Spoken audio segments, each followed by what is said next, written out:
All right, now it's time to actually start unwrapping our tank. So in this lecture, we're going to be unwrapping the top section of the tank, basically the cannon and the turret. I'm going to save the backside of the turret for the next lecture because I want to combine that with this bottom piece over here. Let me show you. These two pieces are very similar in nature, so I think I'm going to tackle both of those in one lecture. And in this lecture, we're going to be tackling these two pieces right here. So let's jump right in and get started. What I'm going to do is select part of the cannon and link select it, hide everything else, zoom in on it, and take a look around. So everything on this is quads except for the very inside here. This piece right here is basically a circle of some sort. That tells me that I could unwrap that circle piece and basically get that done real quick and easy. So I can just go ahead and just do an unwrap on that. Let's take a look at that over here and just scale that down in size and just throw it off to the side for now.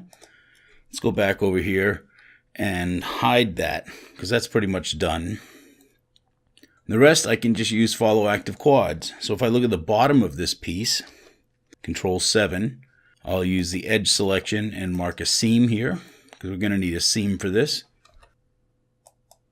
And we'll go to the top view and face select one of these quads and then A again so that that is now the active selection.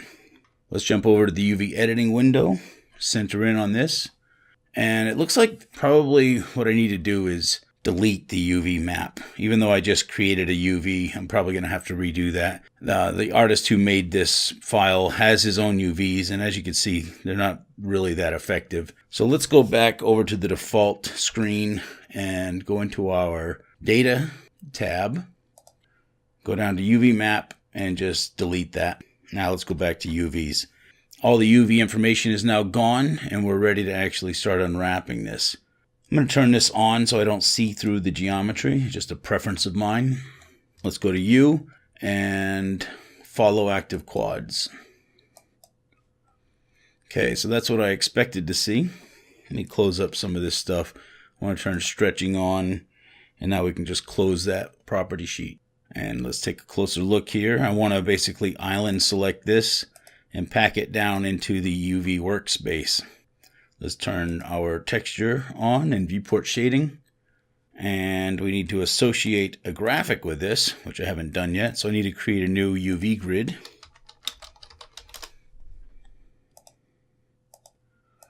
And now we can see a graphic on there.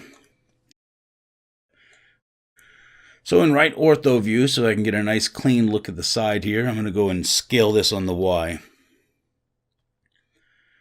I'd like to get these close to perfect squares. Of course, I'm not going to be able to do that. At this point, these are fairly close. They're still a little stretched. These are getting stretched in this direction. These are getting stretched in this direction. And these are somewhere in between. So I have to kind of settle on something in between here. That's probably going to work for me. I'm going to pack those islands and just scale it down a little bit more, grab it, and move it off to the side. I'm going to unhide everything because I need to redo that face because the UV got deleted after I created this. So I'm just going to go and unwrap that again, scale it down a lot, and grab it and move it off to the side. Now if I grab both of these pieces and link select this, I could select all over here and do a average island scale just to get them kind of about the same size and then associate that UV grid graphic with them. I'm going to move this a little bit closer to remind me that these go together. And that piece is done. So let's jump back to the default screen and let's see what's next. We'll do this piece next. Link select that, hide everything else, take a closer look here. I'd like to use follow active quads again, but the problem is this is not made up entirely of quads. I started to make a straw hole here, but apparently I forgot to delete the center. I'm just going to go ahead and delete those faces, leaving a tiny little hole in the middle. We're going to close that hole in when we're done here. So let's go ahead and mark a seam first of all. So we'll go to the back, use edge selection, loop select this back edge here, mark it as a seam.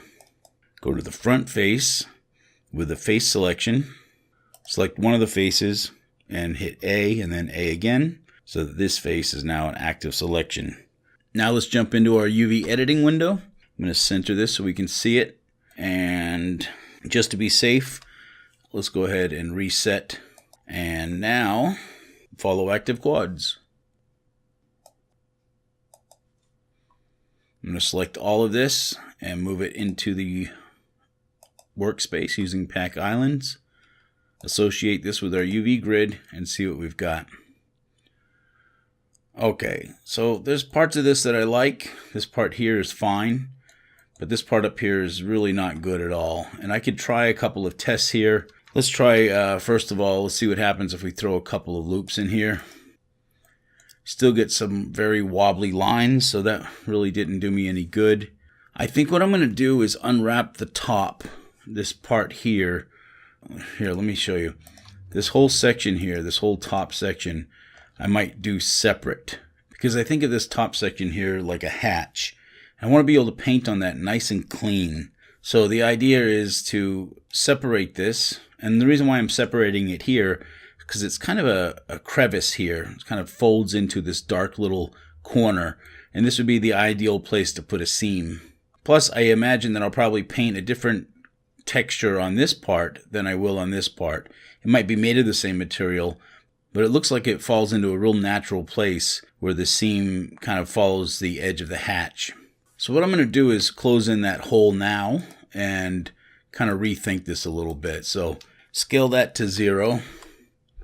And I'm going to remove the doubles while I'm thinking of it.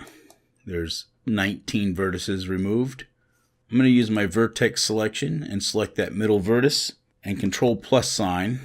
I went a little too far, so let me back up one right up till there. And basically, I want to unwrap that. So let's go ahead and just do a regular unwrap. Okay, my bad. I forgot to remove that seam. So let's go over here and get rid of that seam. Now, I don't actually have to select that seam. Technically, it is selected right now. So I can just go in here and clear seam and just go and unwrap again. Now it's nice and clean, just the way I want it. I'm going to scale this down and basically just grab it and move it off to the side somewhere.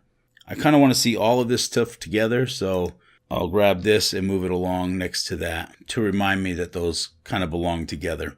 And this is much better than it was before. I think I can live with this. So let's go back to the default screen, unhide everything, and let's take a look at this with our texture on in the viewport shading, and this is what we have so far. And it looks pretty good. So how did you do? Did you arrive at the same thing, or did you take a different route? I think what's important here is just being able to try it yourself and then compare it with something that somebody else did. So if you went ahead and did the exercise, congratulations. Now it's time to continue on. This tank actually has quite a few pieces, so you're going to get a lot of practice by following the rest of this section. So in the next lecture, we're going to actually unwrap this piece and this piece. So if you haven't already done those, go ahead and get a jump start on that, and I'll meet you in the next lecture.